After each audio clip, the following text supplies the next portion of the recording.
হাসরের ময়দানে আল্লাহ তাআলা যখন ফেরেশতাদের মাধ্যমে আগুনের শিকল দিয়ে টেনে জাহান্নামকে হাসরের মাঠে এনে দাঁড় করাবে, মনে করেন এখানে আইনা রাখবে, আমরা সবাই তাকাবো, এরকম হাসরের মাঠে যখন জাহান্নামকে আনা হবে, এই জাহান্নামের দিকে এক নজর তাকাইয়া হাসরের ময়দানের সমস্ত নাফরমান পাপী বেঈমান আবারও বলবে আল্লাহর কাছে, রব্বানা আখিরনা ইলা আজালিন করিব, আল্লাহ একটু সময়ের জন্য দুনিয়াটা আবার ফেরত দেন, হায়াত আবার ফেরত, সময়গুলো আরেকবার দেন, আরেকটু সময় দেন, নজিব দাওয়াতাক, আপনার সব কথা তখন মেনে নেব,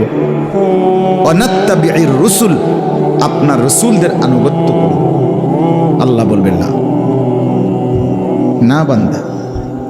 এখান থেকে কাউকে আর ফেরত দেওয়া